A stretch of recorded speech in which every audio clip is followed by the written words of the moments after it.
പള്ളിയിലെ പൊഴി മുറിക്കൽ അത് കുറച്ച് നിർത്തിവെച്ചിരിക്കുകയാണ്. കാരണം ഈ കണ്ടെയ്നറുകൾ എത്താനോ ആ തീരത്തടിയാനോ ഉള്ള ഒരു സാധ്യതയുണ്ട്. അതുകൊണ്ട് പൊഴി മുറിക്കൽ നിർത്തിവെച്ചിരിക്കുന്നു എന്നുള്ള വിവരം വരുന്നുണ്ട്. സ്പിൽവേയിൽ മനീഷ് മഹിപാലാണ് നമുക്കൊപ്പം ചേരുന്നത് വിവരങ്ങളുമായി. മനീഷ് പറയൂ, മനീഷ് കൂടുതൽ വിവരങ്ങൾ. ഇതാ ഈ മഴക്കാല മുന്നൊരുക്കത്തിന്റെ ഭാഗമായിട്ടാണ് തോട്ടപ്പള്ളി പൊഴി മുറിക്കുന്നത്. അങ്ങനെ തോട്ടപ്പള്ളി പൊഴി മുറിക്കുന്നതിലൂടെ കുട്ടനാട്ടിലടക്കം വരുന്ന കിഴക്കൻ വെള്ളം ഒഴുകി വരുന്ന കിഴക്കൻ വെള്ളം കുട്ടനാട്ടിൽ തങ്ങിക്കിടക്കാതെ അറബിക്കടലിലേക്ക് ഒഴുകി പോകുന്ന രീതിയാണ്. വർഷാവർഷം മഴക്കാലത്തിന് മുമ്പ് ഈ തോട്ടപ്പള്ളി പൊഴി മുറിക്കുന്നതാണ്. പക്ഷേ ആ മുറിക്കൽ പ്രവർത്തനം കഴിഞ്ഞ ദിവസം ആരംഭിച്ചിരുന്നു. ഇപ്പോൾ അത് 20 മീറ്റർ ദൂരത്ത് വെച്ച് അത് പൊഴി മുറിക്കുന്നത് നിർത്തിവെക്കാനാണ് ജില്ലാ കളക്ടർ അലക്സ് വർഗീസ് നിർദ്ദേശം നൽകിയിട്ടുള്ളത്.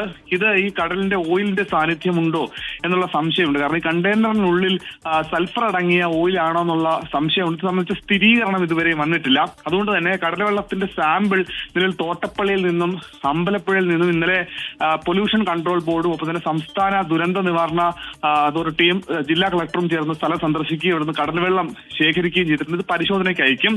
അതുകൊണ്ട് തന്നെ ഈ രാസമാലിന്യമാണോ കപ്പൽ ഈ കണ്ടെയ്നറിന് ഉള്ളതെങ്കിൽ അത് കടലിലൂടെ കായലിലേക്ക് എത്താനുള്ള സാധ്യത ഈ തോട്ടപ്പള്ളി പൊഴി വഴി കായലിലേക്ക് എത്താനുള്ള സാധ്യത കൂടുതലാണ്. അത് വലിയ ജനവാസ മേഖലയാണ്. കുട്ടനാടക്കമുള്ള മേഖലയിലേക്ക് എത്തിയാൽ വലിയ പാരിസ്ഥിതിക പ്രശ്നങ്ങൾ ഉണ്ടാകും.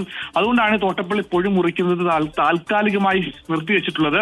ഇനി കോസ്റ്റൽ പോലീസിന് ലഭിച്ചിട്ടുള്ള അവർക്ക് ഉന്നത കേന്ദ്രങ്ങളിൽ നിന്ന് ലഭിച്ചിട്ടുള്ള വിവരം തോട്ടപ്പള്ളി കോസ്റ്റൽ പോലീസിന്റെ പരിധി കളർകോട് മുതൽ ആലപ്പുഴ കളർകോട് മുതൽ വലിയരീക്കൽ വരെയുള്ള ഭാഗമാണ് അവരുടെ പരിധി. ആ പരിധിയിലേക്ക് തോട്ടപ്പള്ളി മുതൽ തെക്കോട്ടുള്ള ഭാഗത്തേക്ക് ഈ കണ്ടെയ്നറുകൾ വന്നടിയാനുള്ള സാധ്യതയുണ്ട് എന്ന് കോസ്റ്റൽ പോലീസ് ഇതിനോടകം തന്നെ ഉന്നത കേന്ദ്രങ്ങളിൽ നിന്ന് സന്ദേശം ലഭിച്ചിട്ടുണ്ട്. ജനങ്ങൾക്ക് ഇത് സംബന്ധിച്ചുള്ള ജാഗ്രതാ നിർദ്ദേശങ്ങളൊക്കെ തന്നെ കഴിഞ്ഞ ദിവസം തന്നെ അവർക്ക് നൽകിയിട്ടുണ്ട്. ജില്ലാ കളക്ടർ അടക്കം നേരിട്ട് സ്ഥലത്ത് എത്തിക്കൊണ്ടാണ് ഇത്തരത്തിലുള്ള ജാഗ്രതാ നിർദ്ദേശം നൽകിയിട്ടുള്ളത്. നേരത്തെ സ്മിത സൂചിപ്പിച്ചതുപോലെ 200 മീറ്റർ മാറി നിൽക്കുക, അതിനെ തൊടാനോ അതിന്റെ അടുത്ത് പോകാനോ ഒന്നും പാടില്ല. ഒപ്പം തന്നെ ഈ കണ്ടെയ്നർ എത്തിയാൽ അത് അവിടെ നിന്ന് മാറ്റാനുള്ള ക്രമീകരണങ്ങൾക്ക് തടസ്സപ്പെടുത്തുന്ന രീതിയിലുള്ള ഒരു ജനക്കൂട്ടം അവിടേക്ക് എത്താൻ പാടില്ല. അത് കാണാൻ വേണ്ടി പോലും ആളുകൾ എത്താൻ പാടില്ല എന്ന നിർദ്ദേശം നൽകിയിട്ടുണ്ട്.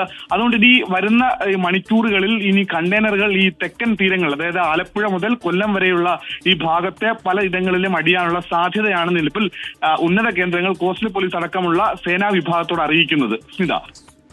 ശരി, മനീഷ് മഹിപാലാണ് ആ വിവരങ്ങൾ നൽകിയത്.